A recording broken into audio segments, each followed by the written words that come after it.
Ginpahayag sang Department of Health nga preparado ang Pilipinas batok sa Nipah virus kag nagpanawagan sa publiko nga magbantay kag mangin mahinalungon. Suno sa DOH, ang Nipah virus isa ka rare zoonotic disease nga nagahalin sa mga sapat, ilabi na sa mga fruit bats kag mahimo man makalaton halin sa baboy kag kabayo. Nahibaluan nga una na naka-eksperyensya sang amo nga virus sa Pilipinas sang tuig 2014 sa Sultan Kudarat kung sa diin 17 ka kaso ang na-record kag wala na sang bag-o nga kaso magluwas sadto. Samtang padayon naman nga gina-monitor sang Department of Health ang tanan nga airport kag pantala na paagi sa Bureau of Quarantine kag nagapatuman na sang updated nga mga guidelines sa pagpugong sang ginapangatubang na naman nga virus. Ginpangabay man sang ahensya ang publiko nga likawan ang pagkaon sang paniki kag mga nagamasakit nga mga sapat bangod sa posible impeksyon nga matuga sini.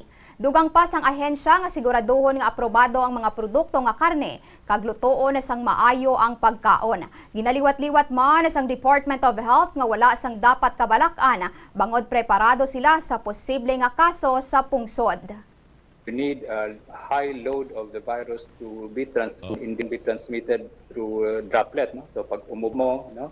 Any body fluids na your body will be exposed sa mata, sa bibig. So it's important to wash hands, no? Wear protective gloves. Kung halimbawa ikaw yung healthcare workers, proper infection control, those are necessary para hindi tumuloy ang human-to-human transmission.